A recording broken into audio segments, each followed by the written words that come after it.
This is Coffee, Country, and Cody. It is Monday, everybody, so just keep that in mind. Good morning and hello. Welcome in to all of our streaming partners from Circle Country and Peacock and Roku and Tubi and Zumo and all the other places. Hi, welcome. It's Random National Acts of Kindness Day. I'm Kelly Sutton. That's Charlie Matos. That's Annie Nye. We have Jeff Roberts upstairs. Just remember, be kind to everyone, and that includes yourself today. There you go. It's okay. Yes. Things happen. Yes. That's all right. All right, so we were talking about Wasn't this. saying anything important anyway. What's the nicest thing that a stranger has done for you? So be ruminating on that. Think about that for a little bit. So we'll get to that coming up. If you're looking for something nice to do for other people, I have a list in case you're just not in that vein right now. It is Monday, and you're like, I can't think about doing something nice for somebody else. I'm literally trying to get through my day. So just a couple little pointers to make. But it has to be a stranger because Charlie does nice things all the time. He gets little K cups. He gives us a grape every day. He gives us grapes every day. Every day. And he's strange.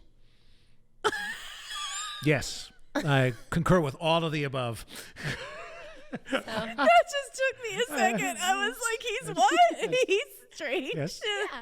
Oh, quirky is probably better than strange. You know, ow. Quirky borders on strange. There it is. They share the same zip code. Trust me. Okay, we're getting started. Coming up, entertainment headlines, lots to talk about. Cody Johnson's back-to-back sold-out shows at Bridgestone Arena were incredible. Tons of special guests that came out. We'll rewind to that. Also, Johnny Cash's home is up for sale. So if you're looking to invest in a piece of property, it's not in Nashville, but we have some pictures. Okay. And we'll let you know. It's under $500,000. Oh, all right. Well, So, that makes it a little more affordable for us. Which is crazy that we say that, like it's a deal, but also kind of a deal. Maybe. I don't know. We'll tell you more all about it. And we've got some pictures coming up as well. So get ready. Also, we're going to have Gary Nicholson in, Nashville Songwriter Hall of Famer. He has a new album, Common Sense. So that is all still to come this hour on Coffee, Country, and Cody. We are going to rewind to the stage of the Grand Ole Opry as well.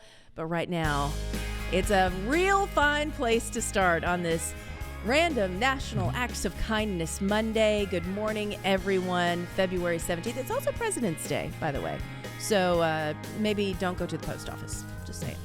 Good morning. Hello, everybody. Let's talk entertainment headlines on this National Random Acts of Kindness Day. Putting that out there. Hey, by the way, if you're looking for something that you would like to do to celebrate and be kind to a stranger, you can buy their coffee if you're in the line. You know, that's always the thing. I'm sure that's happening at Starbucks everywhere. You look very... I don't like that one. I don't like that one because I don't like when somebody buys, because then I feel compelled to buy for the person after me. I never do. And everybody should just buy their own at that point. I don't like that. No. I let it stop at me. Good for you. I'm going to take this somewhere else. I'm going to take my free coffee and I'm going to go do good somewhere else because if you're going to do that for me, why would I... Sometimes I'll be like, what's the person behind me got? Yeah. What do they have? And Right. they'll be like, don't do it. Yeah, because if it's massive and they've got like 7 drinks, then you're and I stuck ordered with one that. coffee. Right. Yeah. No. Yeah. I take that and I run with it and I say, go tell someone they look pretty. Good for you. There you go. See, I succumb to the peer pressure and I'm like, okay, I'll pay for the person behind me. And I usually, they're see. like, oh yeah, they ordered breakfast. They got 2 breakfast sandwiches. And, a mocha frappuccino. And I'm like, oh, great. Okay. Well, here's my credit card. So, but yes, be kind to someone. Tell someone, give somebody a compliment. Smile at a stranger. These are all just, just some gentle suggestions in case you were wondering. Email that friend that you haven't talked to in a while. Yeah. Call them, text them. Yeah. Or if these you are all see good something that, so-and-so would love that, just buy it. Yeah. Buy it and get it to them. Oh, see, but that gets me in trouble. Really? Why? How? Because I spend a lot of money. Well, I'm not saying get them like a diamond or like a car, but like, Some of us have an expensive a taste. little tchotchke or something. I want whatever Kelly's shopping for. Yeah, apparently, yes. Yeah. I don't want your lousy stuff, Charlie. Just keep that. Hey, congratulations, Cody Johnson. He just absolutely killed it. Back-to-back nights at Bridgestone Arena. It was such an amazing show. I was there on the Saturday night show. He brought out lots of friends, by the way. So he was there Friday night, and that's when Randy Houser and Marcus King both came out. Saturday night, Carrie Underwood. Yeah, look at that picture. Isn't that beautiful? Carrie came out. Luke Combs came out. during the show. Ian Munsick came out during the show. Just an incredible night all the way around, and I know Cody was loving every minute of it. And that's in addition to Ashley McBride and Drew Baldridge actually opening the show. Like, they were scheduled to be there. These were the surprise people. Yes, Ashley killed it. So very proud of her. I got a really great shot of her. She's on stage, and there's like a spotlight on her, and you can see all the people. So I snapped it and sent it over. I was like, killed it. So very, very proud of her. And congratulations, Cody Johnson. Sold out back-to-back nights. He continues on the road. If he's coming to any place near you, I would say buy tickets and go. I stand by the fact that I got in the car saying to my husband, he will be Entertainer of the Year at some point, because just the energy and excitement in seeing him, it was amazing. So he was nominated this year. He was nominated. So that's the first step in the process. That's right. You can't win unless you're nominated. He's in the room. So he's in the room. Johnny Cash's home is now up for sale. If you're looking to get into some real estate, might we offer this up to you, friends? No, it's not in Nashville. This is Memphis, Tennessee. This humble abode is from 1954. I didn't know this. Johnny relocated to Memphis in 1954 and sold vacuum cleaners to make ends meet. Did you know that? Yeah. Have you not seen Walk the Line? I have, but I mean, I there's forgot. seriously, there's a scene of like Joaquin going like up to somebody's door with a vacuum cleaner. Isn't that crazy? Yeah. So it's a ranch style. It's a ranch style house. It has been renovated on the inside. We had a couple pictures there for you. You can find it all on Zillow, by the way. I think it's listed at $495,000. All right. Wait, how do we know it was his house? Like he lived there. Yeah, I know. What do you mean? How do we know? Like, why is it so cheap? If it was Johnny Cash's house, no one cares. Yeah, you'd think you'd think there'd be some more prestige to it, right? Yes. Elvis's house would go for a little more. Right. I thought maybe it would be higher because he lived there. Well, maybe was it the last place he lived? No, not even close. No. This was like early just lived years there once. before he was famous. Yeah. Okay. But we could turn it into like an Airbnb. Yeah. I mean, turn anything into an Airbnb. Well, that's not a terrible idea. If you want more information, again, Zillow.com, $495,000, renovated, but it still needs some work, I think. So we'll just put that out there. So, I'm just partially renovated. Partially renovated. Just gonna say. So, what she's saying is you're on your own on this one. Okay. You might need to do a little bit more work on it. Just make sure you have that in the budget. This is Coffee, Country, and Cody. Good morning, everybody. We are saying good morning to our friend Garrett Bradford. He just walked in the door. Good morning to you and welcome in. Thank you all so much for having me on. I've always wanted to be on WSM, so this is a bit of a dream come true right here. From Texas, right? Yes, ma'am. Texas yes, ma'am. boy. So where did you grow up? It is a massive state. We know that. So Certainly is. So I grew up in Weatherford, which is about 35 miles west of Fort Worth, and it's a really great area there. I mean, we've got a great music scene in Texas, so it's a cool place to grow up. You get opportunities to play at a lot of different places, and just very thankful to be from there. You know, it's interesting too. When someone does the reference, the so and so miles from, right? It's almost always from Fort Worth, not Dallas. from Dallas. Yeah. No, we don't. You don't acknowledge that. Fort Worth is more acceptable apparently to most than Dallas, right? Whenever I hear Dallas, I just go deaf. Okay. Like, I don't know what happened. See, I knew it was intentional. That's the funny thing. Okay, what is it? What is the what's the issue? Is it just because Dallas has become its own beast? Yeah, I think Dallas is kind of its own beast, and if you just drive through it, you just automatically feel like you are driving through a different state. Mm-hmm. So you're going through Fort Worth, and it's called Cowtown, and you're seeing trucks, and you see horses and cows on the side of the road, and then you get to Dallas, and it is not that. It's, I don't know, but people in Dallas kind of joke about it too. Like, they like to kind of think of themselves as their own thing. So there's definitely some rivalry there. Well, you mentioned great music in Texas, obviously, and a lot of people move to Nashville for music, obviously, but a lot of people move to Austin, and there's you could make a life in Texas and never leave the state. But your family has been there a long time. Yes, sir. Yes, sir. Particularly on my father's side. So my mom is from Montana originally. She grew up on a ranch up in Montana, and she came down to Texas to train horses, and that's how she met my dad. My dad been generations in Texas and very much involved in anything to do with cows and horses and rodeo, all that stuff is kind of the name of the game growing up. Where did they meet? Give us their So they story. met at a horse show, and this is a pretty good one. So my dad was putting on this horse show because he was starting to put on cutting horse shows. Okay. And he saw my mom, and I don't remember what exactly his pickup line was, but it did not work, and she just kind of was like, not a chance. I'm not having anything to do with that guy. So he had to be really persistent, and she told him he didn't look cowboy enough because he thought he was like, this is in the 80s, and I mean, he had like a perm going, and he was really leaning into the urban cowboy thing. So apparently he went back to the hotel, and his spurs, he had just gotten some new spurs, and he buried them in the ground and did something, poured Coke on them to make them look more rusty, put a bunch of dirt on his jeans, and the next day he asked her out again, and she said, that's a little bit better. So that is hilarious. That's a true story. You don't look cowboy enough. Yep. That's a great song. That you need to write that song. That would be Garrett, a good song. I'm going to put a third on that because I just That's came up right. with it, but that's okay. I think you really need to write it. This is like George Strait at the opening of Pure Country when he's dusty and still has the ponytail. Sure. Gotta cut that ponytail to Get be that a real thing deal. off of there. Ponytail's got to go. That's right. Yeah. So when did you decide that music was going to be the path? Well, I mean, I was just growing up, I didn't really have much exposure to it until I got into children's choir at church, which I was young. And Miss Isla Simmons was my children's choir director. She'll be listening to this, I'm sure. So I love Miss Isla, and she kind of encouraged me to sing. I didn't want to sing at first, but she made me, and I kind of decided I liked it. And then I met a guy named Dan Roberts, who's a songwriter. He wrote like Beaches of Cheyenne with Garth Brooks. Wow, yeah. His son was in my grade. They moved to Texas. They moved away from Nashville and moved to Texas. And that's how I got introduced to songwriting at like 11 or 12 years old. And I took to it like nothing else, because I said, this is way cooler than anything else anybody's dad does. You know?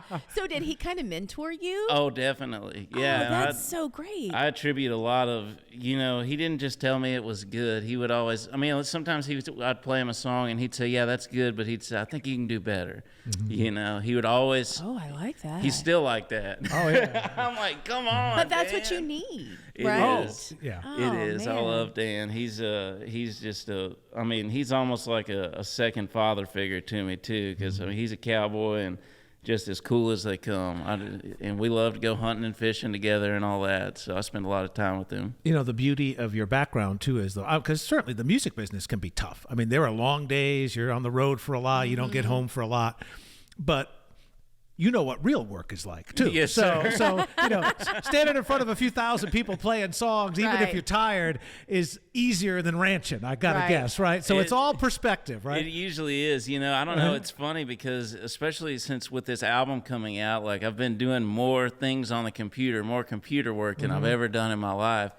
And I feel like I'm more tired after answering emails all day than I am after digging, post holes all day or something. It drains you, right? It's mentally and emotionally draining. And that's why I always love doing manual labor and stuff, because even when I get done, I might be physically tired at the end of the day, but I still feel like picking up my guitar and writing a song. Like I got creative energy. Yeah.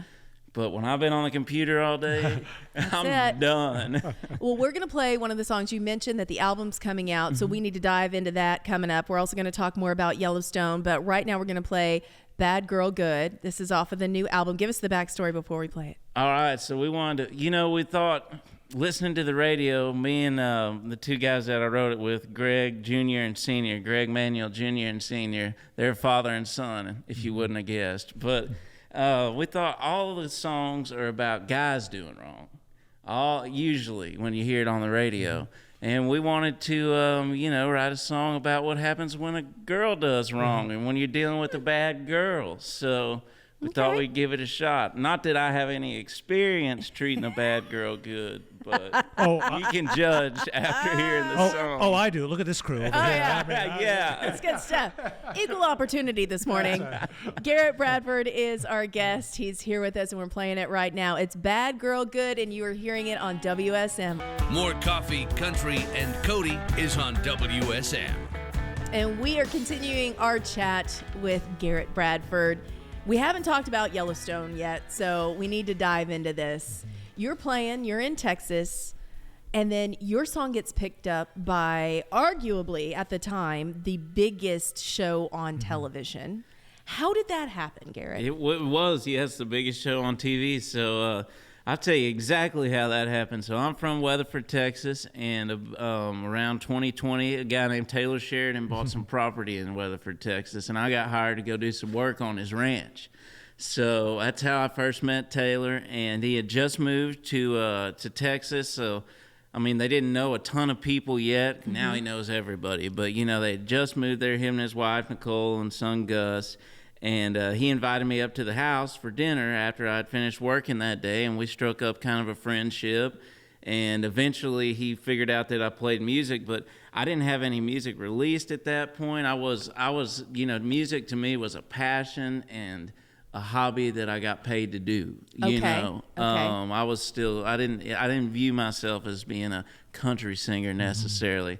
So one thing led to another, and I wound up bringing my guitar and playing him music, playing some songs for him, and he like really encouraged me to start taking it serious and to start recording and putting out music. So I did, and I never thought about putting one of my songs on the show because I'm like a nobody at this time.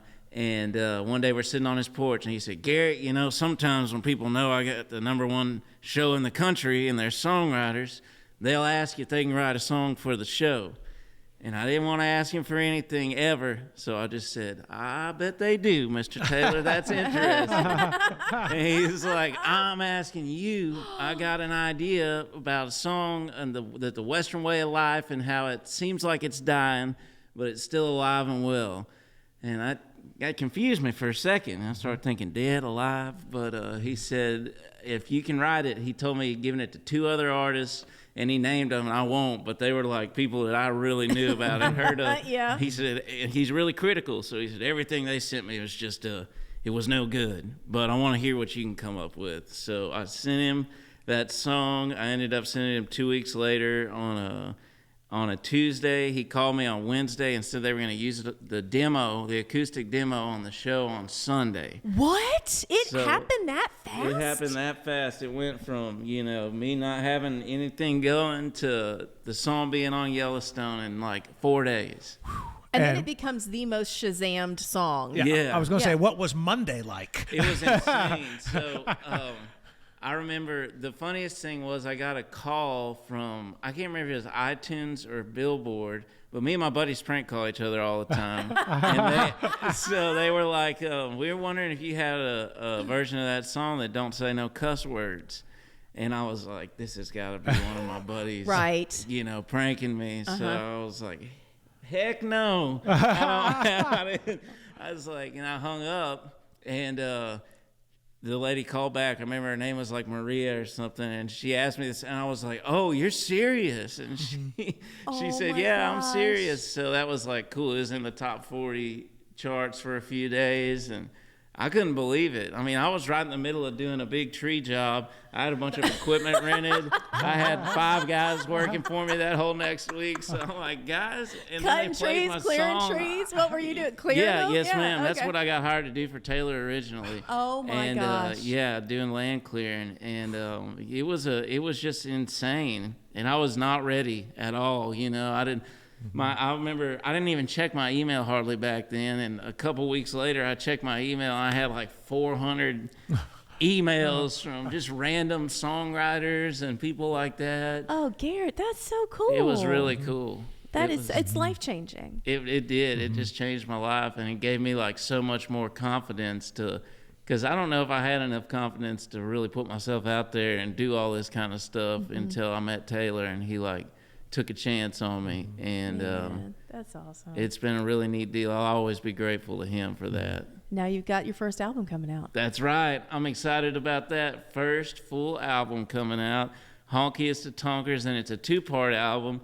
The first part comes out February 21st, which is, I guess, this Friday. Yeah. And the second part doesn't come out till April. But I'm pretty excited about this record. That's amazing. You got your guitar. You want to play something live for us? I am, yeah. All I right. wanted to play. So this is going to be on the first part of the record. This is a song called Keep On Driving. And I wanted to bring back, the old trucking country songs. Sure. I'm just picking up little phrases in that song, and Mama climbing into what was a it? bull hauler's rig. Last we saw Mama, she was rolling in a bull hauler's rig. It took a minute for me to figure that one out, and I'm like, okay, I'm getting it now. I have some friends that are truckers, and my dad was a trucker, and growing up, we raised rodeo stock, and during the summers, we'd take a lot of road trips hauling bulls and broncs to rodeos, and my dad had a CB that we would take with us, so in his truck. So what was his handle? What was his handle? Do I you don't remember? even remember what he would call it. We would just listen, mostly, just because we wouldn't get on there very much. But every once in a while, he'd let me get on there and ask something. But it's great eavesdropping, though, isn't it? It's entertainment so all by fun. itself. But I was curious, when you set it up, my brain said, "Oh, okay, more 6 days on the road or more convoy." So maybe a little bit of both. A little bit of both. I literally quoted 6 days on the road in there. Well, I put that song on TikTok, of all things, which I just got into that like a year ago. I was a holdout. I did not like TikTok, and then I finally broke down and Well, we did almost it. took care of that for you, but thankfully it's still going. He's like, well, it's back, That's so why here we it's go. so funny. I had just gotten on there, and I really had some stuff taken off, and then they was going to shut it down, and I was like, that's just my luck. But I put those trucking songs on there, and I guess these truck drivers, they just drive down the road and scroll through TikTok all day because they ate it up. I mean, That's they so loved good. it. So it's been kind of cool, and a bunch of European truck drivers have used the sound and things like that. It's really neat. I mean, I bet half of the videos that use the sound there on social media, and there's like 1,500 videos, and I bet half of them are from Europeans. Oh, wow. That's so cool. Who'd have ever thought a trucking song, would be what they like over there? But You're killing it, brother. Thank Man, you. That's so good. Hey, congratulations. The album, Honkiest of Tonkers. yes, Is ma'am. that right? I love that. Honkiest of Tonkers. So good. It comes out on Friday. Garrett, thanks for coming to see us. Thank y'all so much for having me. I really appreciate it. Have a good time at CRS, First I Country will. Radio Seminar. Yes, first Woo! time. All I'll be right. seeing y'all there. Yeah, you'll catch up on sleep later. I'll just tell you that. All right. Sounds Garrett good. Bradford with us this morning here on Coffee Country and Cody. WSM Radio. This is Coffee Country and Cody. Hello, good morning. Welcome in. It's Coffee Country and Cody, and we are all together on this Monday. It is National Random Acts of Kindness Day, so be kind to other people, even if you're driving in Nashville traffic, which I know is hard. It is hard. I understand that, but still, try your best. We'll go through some random acts of kindness coming up, but first, I thought this was a beautiful random act of kindness. It was Valentine's Day. What are our fans and friends giving each other when we're talking about superstars? What do you give Carrie Underwood for Valentine's Day? I mean, she has everything. Well, Mike gave her exactly what she wanted. More chickens. Chickens. Isn't that awesome? All right. She said, they know exactly what I want. She woke up, she had a bouquet of like wildflowers. I don't know if those were from her garden or from her greenhouse. She has a little greenhouse, but beautiful wildflowers, a little teddy bear. She had 3 cards from her boys, from Mike and her 2 littles, and some chocolates. But she said, Mike got me exactly what I wanted for Valentine's Day. # more chickens. And there are some baby chicks in an incubator. Aw. So if you know anything about Carrie, she loves her farm life. She has goats. She has one goat in particular that just wreaks havoc on the farm. I think Wow. is it Gary? I can't remember. I'll have to look. But he's a troublemaker. She has some mules. She has cows, and she has baby chicks everywhere. Wow. Have either of you ever been gifted livestock No. or wildlife of no. any kind? No, I have been. I gifted someone a dog once. Me too. Really? And did they want the dog or? Yeah. Oh, okay. I thought they did. Uh-oh. It was Yeah, my that's- grandmother. I thought my grandmother really wanted a dog because they'd had a dog for so long and they lived on a farm. And so I was in college and we went into just a random pet store. Sure. And this sweet dog was right there on the floor, not even in the cages, but on the floor, like in a playpen. And they marked her down in front of me. like took a red marker and went and wrote like 1999. And I have never felt so sorry for a dog in my life. And I was like, she's mine. And I just adopted her. I was in college living in a dorm. Why I thought this was a great idea. And I thought, I'll give her to my grandmother. I'll give her. Right. They'll love her. And so I kept her in my dorm room secretly for a couple days and then drove her to my grandparents' house. And I walked up and I was like, I got you guys a dog. Merry Christmas. I think it was Christmas. And she's like, yeah, that's great, but we don't want a dog. So my dad ended up with her. But she was my dad's best friend. So it was fine. It all worked out. Oh. But not recommended. My girlfriend? Yeah. Sadie. Wow. Yeah, she was a sweet girl. There's a song in there somewhere like, I bought a $20 dog. Yeah. $20 dog, you know. But I mean, what are you going to do when they mark her down in front of you? That's Buy her. just, Well, thank you. Yeah. I'm on your side. 100%. Yes. Yes. Did you buy someone a dog? I bought my parents a dog for Christmas last year. Okay. They like her. Did they want her, or was it just like? I think they kind of like, they had a feeling it was going to probably be a dog just based on the way we were talking about things. But we had to like drive to Pennsylvania to get her, and she smelled like a pig, and I got her from a farm, and she smelled like a pig, my parents said, for like a month in her paws. Yeah. But she was crazy. I think she's still pretty crazy, but I think she's calmed down a little bit. So. Okay. What's her name? Scout. Oh, that's a great name. Yeah. That's a great name. To Kill a Mockingbird. Yes. Yeah. Absolutely. Random acts of kindness. Have you had someone do something for you, Charlie Matos? Yeah, so many of our listeners through the years have been so kind. I've had people send me records.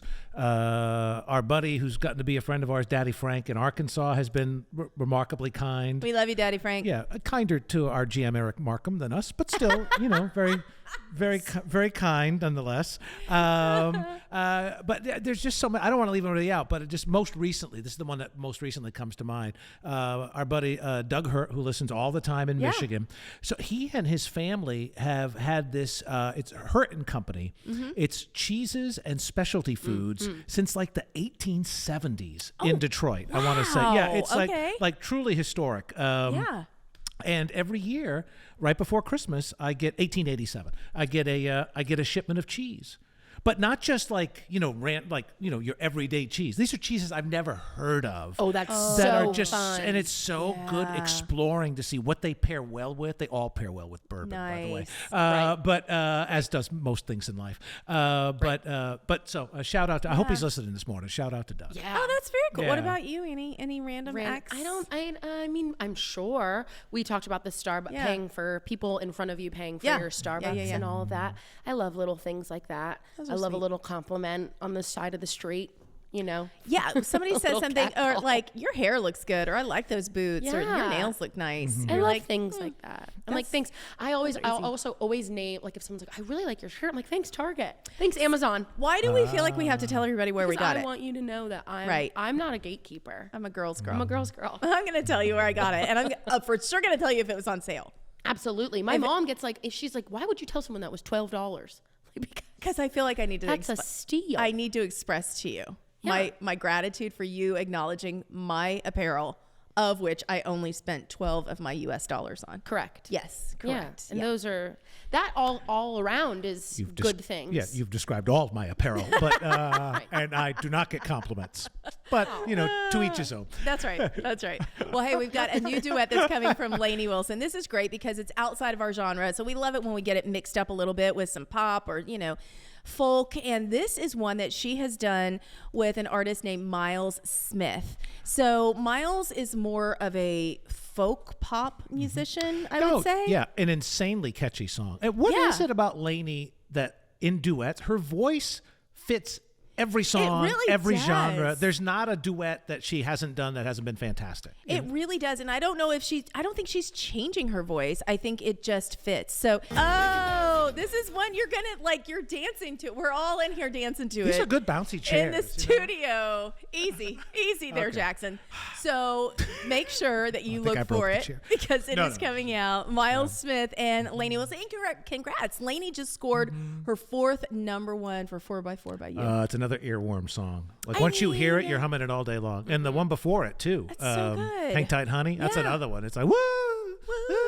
Well, hey, thank you again to Garrett Bradford, who stopped by to see us. His new album is coming out this Friday, Honkiest of Tonkers. Also, Gary Nicholson was with us earlier in the show. And tomorrow... Oh, fun tomorrow. Adam Hood's going to come by. Great. Love Adam. Great singer-songwriter. He's got new music. And we're going to visit with Cody, Canada. Now, he's got his own stuff going. Yeah. But Cross Canadian Ragweed, who they swore we will never get back together, never. Well, then it was a one-off. Then it was a 2, then it was a 3, and now they've sold out 4 straight nights at the football stadium at Oklahoma State. So he's coming to tell us about what that's going to be like in April and just getting back together with the gang. There it is. So, be kind to everybody today. Now